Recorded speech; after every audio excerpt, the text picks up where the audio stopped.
اللہ ولی الذین آمنوا یخرجهم من الظلمات إلى النور والذین کفروا اولیاؤهم الطاغوت یخرجونهم من النور إلى الظلمات۔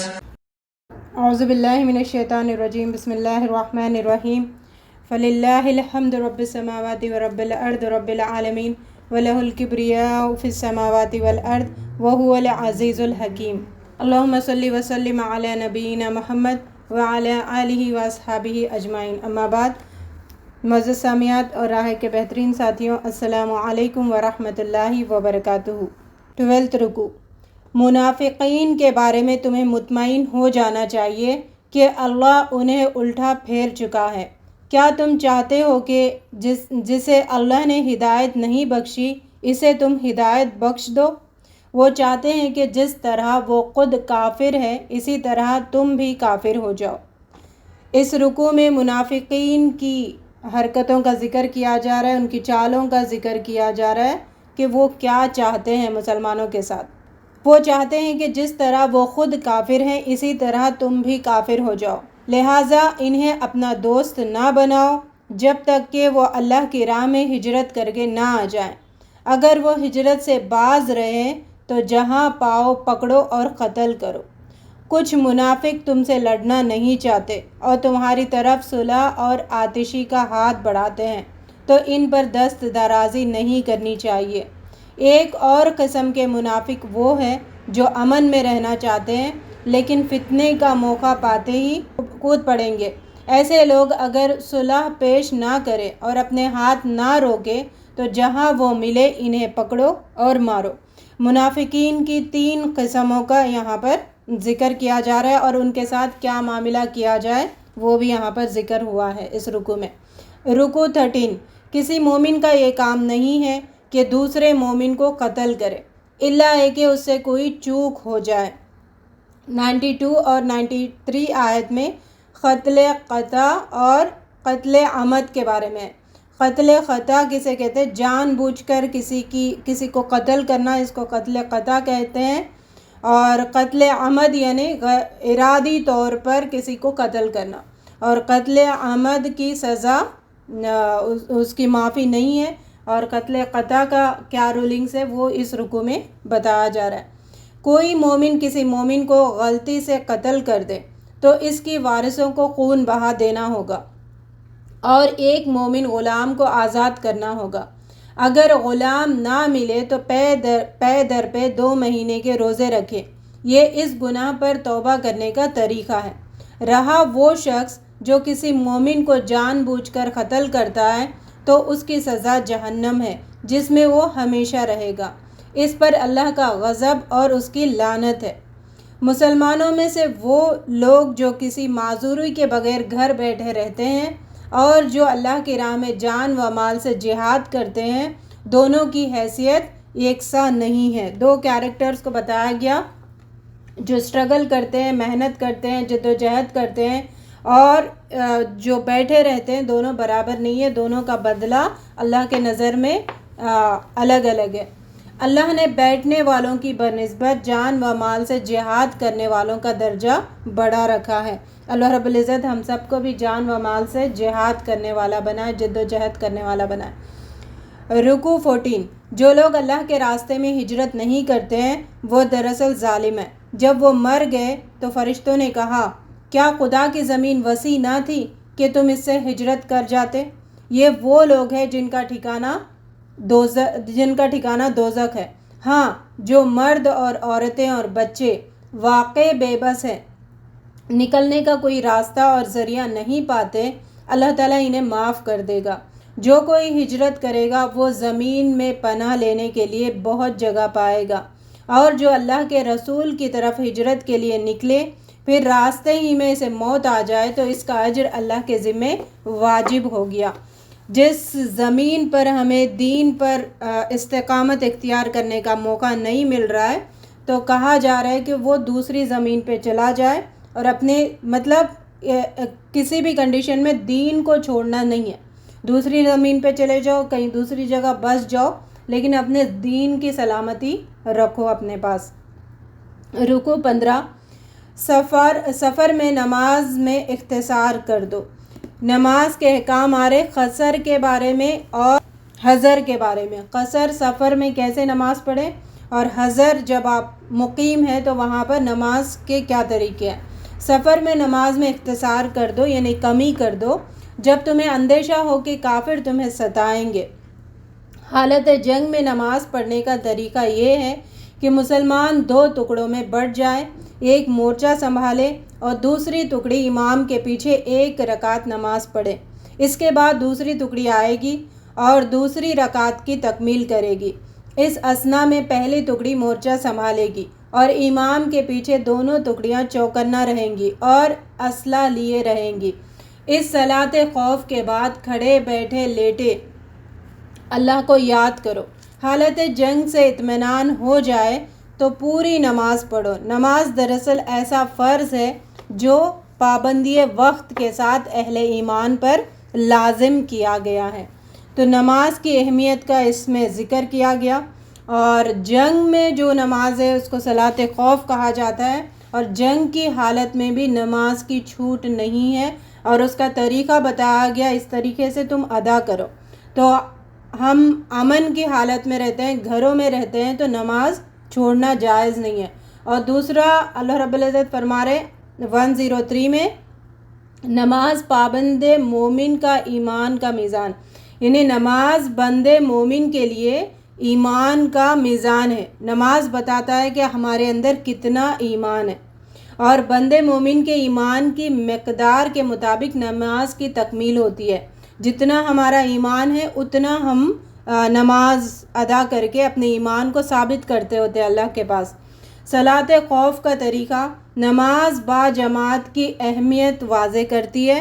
تو جنگ میں بھی آپ نماز پڑھ رہے لیکن جماعت کو اہمیت دے رہے، جماعت کے ساتھ پڑھ رہے، یہ بات بھی ہمیں اس میں پتہ چلتی ہے۔ تو جماعت کی اہمیت اس سے پتہ چلتی ہے۔ اور اوقات کی پابندی، وقت کی پابندی بہت ضروری ہے۔ ہم نماز چھوڑ دیتے ہیں، قضا ہو گئی، آج قضا کر لیے ہم نے، یہ قضا کا کانسیپٹ اسلام میں نہیں ہے۔ وقت کی پابندی کے ساتھ ہمیں نماز ادا کرنا ہے، یہ نماز کی شرط ہے۔ مسلمانوں کو تسلی دی جا رہی ہے، کفار کا پیچھا کرنے میں سستی نہ کرنا، اللہ تمہارے ساتھ ہے۔ نبی صلی اللہ علیہ وسلم نے فرمایا جو اہل ایمان کے دل کو قوت بخشتی ہے وہ 2 چیزیں ہیں، ایک کمزوری نہیں دکھانا، یعنی جو مسلسل رنج و آلام کے شکار ہوتے ہیں ان کے اندر ایک کمزوری کا عالم آ جاتا ہے، کمزوری ان کے اندر پیدا ہو جاتی ہے، یہ نہیں ہونا، اور دوسرا اللہ سے امید کبھی بھی نہیں چھوڑنا۔ یہ 2 چیزیں اگر اسٹرانگ ہوں گی تو ہمارے دل کو ایمان کی قوت ملتی رہے گی۔ اللہ رب العزت ہمیں قوی مومن بنائے اور اللہ پر پوری امید رکھتے ہوئے زندگی گزارنے والوں میں شامل فرمائے۔ آگے بتایا گیا 105 میں، پیغمبر پر یہ کتاب نازل کی جو سچی ہے تاکہ خدا کی ہدایت کے مطابق فیصلہ کرے۔ دغا بازوں کی حمایت میں کبھی بحث نہ کرنا، خدا سے بخشش مانگنا، اور بے شک وہ بخشنے والا مہربان ہے۔ رکوع 16 107 سے 112 تک، ان میں مسلمانوں سے مخاطب ہو کر فرمایا جا رہا ہے کہ تم منافقین کی حمایت مت کرنا، منافقین کی آؤ بھگت مت کرنا، ان کی حمایت مت کرنا۔ اے نبی صلی اللہ علیہ وسلم، رکوع 16، اے نبی صلی اللہ علیہ وسلم، جو لوگ اپنے نفس سے خیانت کرتے ہیں تم ان کی حمایت نہ کرنا۔ منافق وہ ہوتا ہے جو اپنے نفس سے بھی خیانت کرتا ہے۔ اللہ کو ایسا شخص پسند نہیں جو خیانت کار اور معصیت پیشہ ہو۔ جو لوگ انسانوں سے اپنی حرکات چھپا سکتے ہیں مگر اللہ سے نہیں چھپا سکتے، تم لوگوں نے ان مجرموں کی طرف سے دنیا کی زندگی میں تو جھگڑا کر لیا، مگر قیامت کے روز ان کے لیے اللہ سے کون جھگڑا کرے گا؟ وہاں کون ان کا وکیل ہوگا؟ اگر کوئی شخص برا فعل کر گزرے یا اپنے نفس پر ظلم کر جائے، اس کے بعد اللہ سے معافی چاہے تو اللہ کو معاف کرنے والا اور رحیم پائے گا۔ ان آیتوں میں یہ بات بھی بتائی جا رہی ہے کہ اگر ہم کسی کی برائی پہ طرفداری کرتے ہیں تو قیامت کے دن تو ہم طرفداری نہیں کر سکتے اور اس کو اللہ کے عذاب سے ہم بچا بھی نہیں سکتے. اور حدیث میں آتا ہے کہ جھوٹے کی اگر طرفداری کی جاتی ہے تو اللہ کا عرش ہل جاتا ہے، اتنی بری چیز ہے وہ.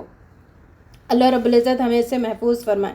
وَمَن يَكْتَسِبْ إِثْمًا فَإِنَّمَا يَكْسِبُهُ عَلَى نَفْسِهِ وَكَانَ اللَّهُ عَلِيمًا حَكِيمًا. اور جو گناہ کرتا ہے تو اس کا وبال اسی پر ہے اور خدا جاننے والا ہے اور حکمتوں والا ہے.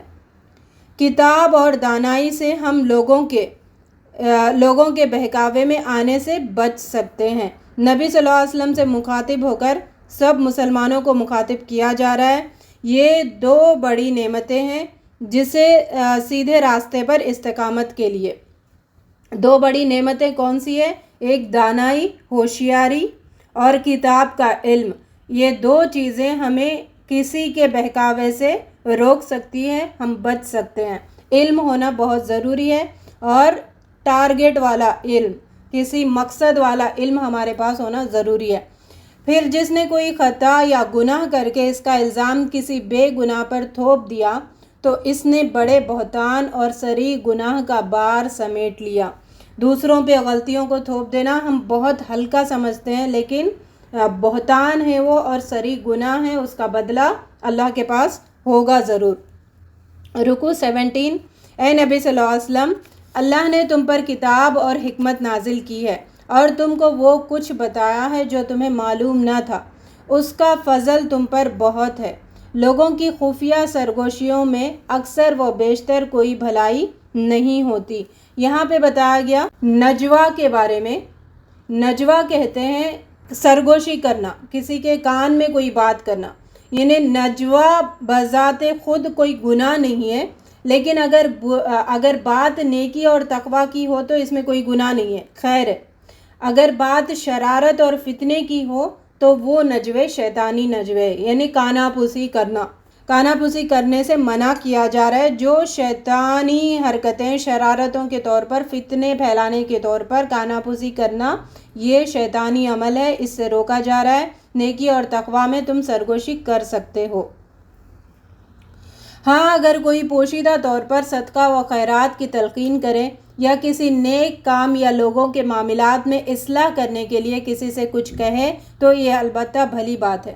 جو شخص رسول کی مخالفت پر کمر بستہ ہو اور اہل ایمان کی روش کے سوا کسی اور روش پر چلے جبکہ اس پر راہ راست واضح ہو چکی ہو تو ہم اسے اسی طرف چلائیں گے. بہت اہم آیت ہے اور بہت ڈرانے والی آیت ہے کہ اللہ رب العزت بتا رہے کہ تمہارے سامنے حق آ گیا، پھر بھی تم پلٹ گئے، پھر بھی نہیں مانے، تو تمہیں انہی گمراہیوں میں بھٹکا کے چھوڑ دیں گے. جیسے ہم نے انٹروڈکشن میں پڑھا تھا، کتاب جیسے اللہ تعالیٰ غیرت مند ہے، اللہ کی کتاب بھی غیرت مند ہے، اور اللہ کا حق ہمارے سامنے آ گیا، ہم اس کو نہیں مانیں گے، نہیں لیں گے، تو پھر اللہ تعالیٰ اسی راستے میں اس کو بھٹکا دیں گے، پھر وہ حق کے راستے تک وہ پہنچ ہی نہیں پائے گا. اللہ رب العزت ہمیں حق آنے کے بعد گمراہیوں سے محفوظ فرمائے. اہل ایمان کی روش کے سوا کسی اور روش پر چلے جبکہ اس پر راہ راست واضح ہو چکی ہو تو ہم اسے اسی طرف چلائیں گے جدھر وہ خود پھر گیا، اور اسے جہنم میں جھونکیں گے جو بدترین جائے قرار ہے. اللہم اجرنا من النار، اللہم انی اعوذ بک من عذاب جہنم. یعنی پھر اللہ تعالیٰ اس کو ایسے چھوڑ دیں گے کہ بھلائی کی توفیق سے وہ محروم ہو جائے گا. تو اب اللہ کا عدل کیا ہے؟ یعنی اس کو حق کا راستہ نہ دکھائے، یہ اللہ تعالیٰ کا عدل وہاں پر بن جاتا ہے. جو خود گمراہ ہونا چاہتا ہے اس کو حق کا راستہ دکھے ہی نہیں، یہ اللہ کا عدل ہے، یونیورسل ٹروتھ ہے یہ اللہ تعالیٰ کے طرف سے. رکوع 18. اللہ کے یہاں بس شرک ہی کی بخشش نہیں ہے، اس کے سوا سب کچھ معاف ہو سکتا ہے جسے وہ معاف کرنا چاہے. لوگ اس باغی شیطان کو اپنا معبود بناتے ہیں جس نے اللہ سے کہا تھا کہ میں تیرے بندوں کا ایک مقرر حصہ لے کر رہوں گا، انہیں بہکاؤں گا، انہیں آرزوؤں میں الجھاؤں گا. یہ وہ باتیں ہیں جو شیطان کے ہڑپے شیطان کے ٹرکس ہے جو بندوں کو بہکانے کے لیے وہ استعمال کرتا ہے.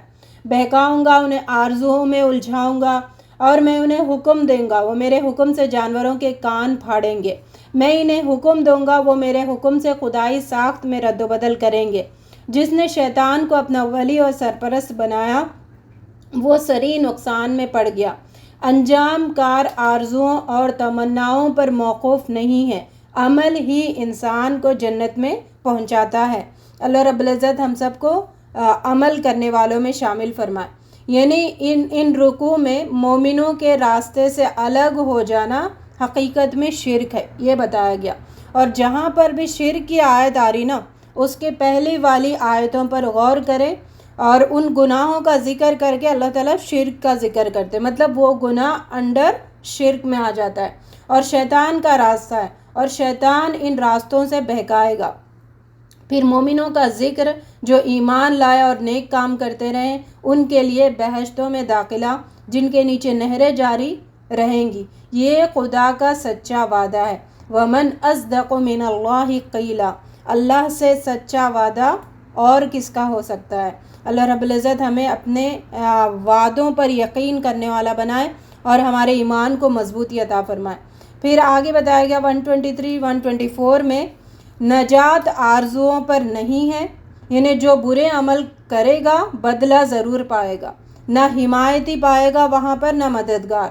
جو نیکی کرے گا مرد ہو یا عورت ان کو جنت میں داخلہ ملے گا اور نقیر یعنی تل کے برابر بھی حق تلفی نہیں ہوگی.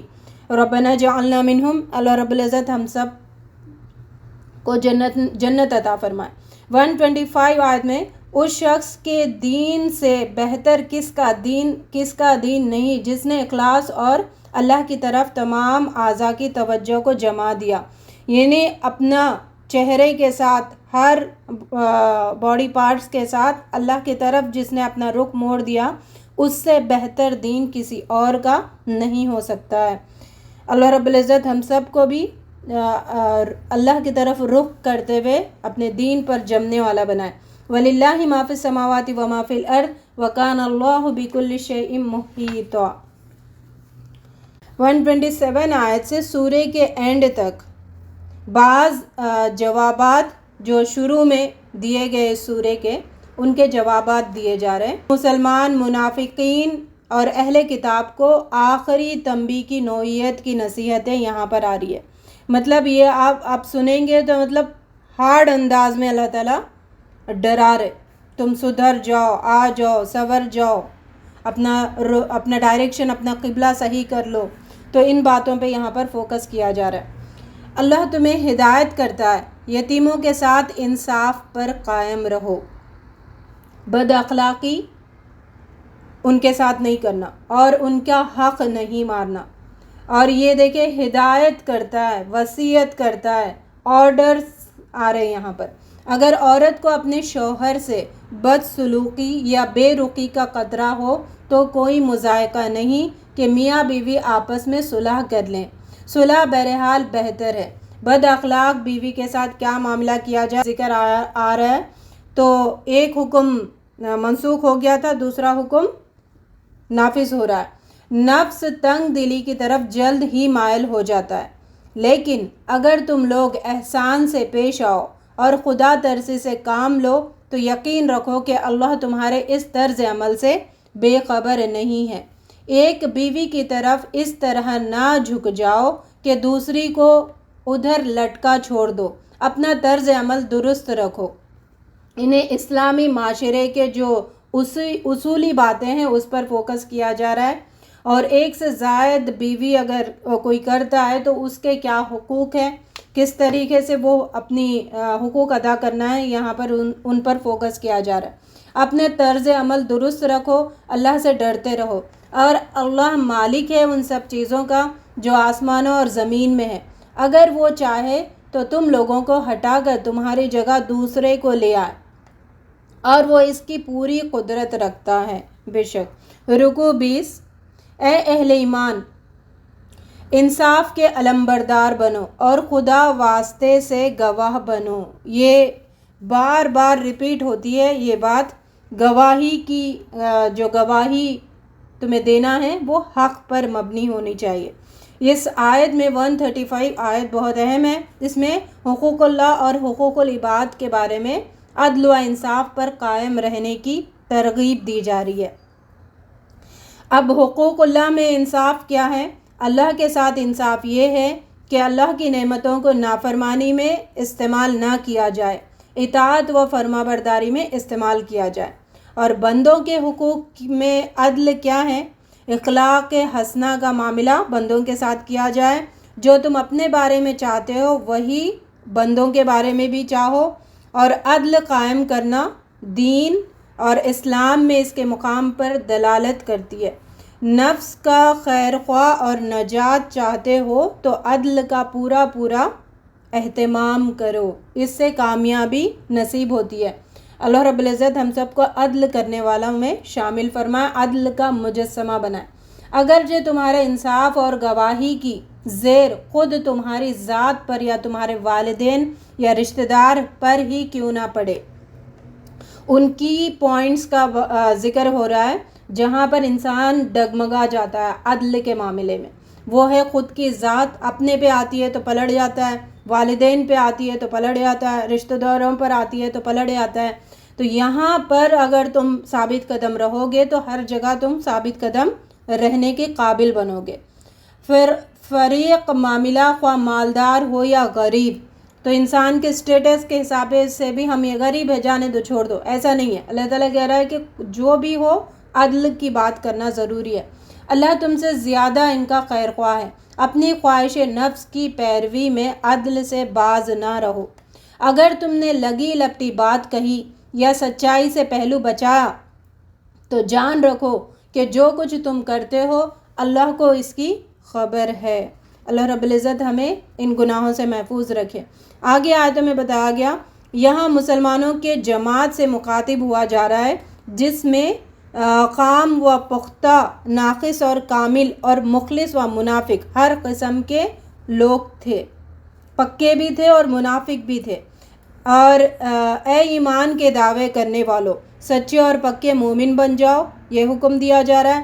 جو لوگ ایمان لائے پھر کافر ہو گئے، پھر ایمان لائے پھر کافر ہو گئے، پھر کفر میں بڑھتے گئے، ان کو خدا نہ تو بخشے گا اور نہ سیدھا راستہ دکھائے گا۔ ایسے منافقوں کو دکھ دینے والے عذاب کی بشارت سنا دو۔ اللہ رب العزت ہمیں ایمان پر ثابت قدم رکھے، کبھی کفر کبھی ایمان، کبھی کفر کبھی ایمان، اس طریقے کی زندگی گزارنے سے محفوظ رکھے۔ آگے بتایا گیا، دوستی مومنوں سے ہونا چاہیے اور عزت اللہ کے ہاتھ میں ہے، اس پہ فوکس کیا جا رہا ہے۔ ہم لوگوں کے ہاتھوں میں عزت دیتے ہیں، نہیں، عزت لوگوں کے ہاتھ میں نہیں ہے، عزت اللہ کے ہاتھ میں ہے۔ تم لوگوں کے پاس عزت تلاش نہ کرو، ابتغوا عندهم العزت فإن العزت للہ جمیعا۔ پھر آگے 140 آیت میں، یعنی جہاں تم سنو کہ اللہ کی آیات کے خلاف کفر بکا جا رہا ہے یا ان کا مذاق اڑایا جا رہا ہے، وہاں نہ بیٹھو جب تک لوگ دوسری باتوں میں نہ لگ جائے۔ اگر تم وہاں ان محفلوں میں بیٹھو گے تو یہ ثابت کرتی ہے یہ بات، تمہارا بیٹھنا، کہ تم بھی ان کے ساتھ ہو، تم بھی اس محفل میں اس بات کا گواہی بننے والے ہو۔ تو ایسی محفلوں میں جہاں پہ مذاق اڑایا جاتا ہے وہاں سے اٹھ کے نکل جاؤ۔ منافق تمہارے معاملے میں انتظار میں رہتے ہیں کہ اونٹ کس کروٹ بیٹھے۔ تمہارا پلہ بھاری ہو گیا تو وہ کہتے ہیں کہ کیا ہم تمہارے ساتھ نہ تھے، اور اگر کافروں کا پلہ بھاری ہو گیا تو ان سے کہتے ہیں کہ ہم نے تم کو مسلمانوں سے بچایا۔ تھالی کے بیگنوں کا ذکر یہاں پہ کیا جا رہا ہے جو کہ منافق ہے۔ اللہ رب العزت ہمیں منافقت سے محفوظ رکھے۔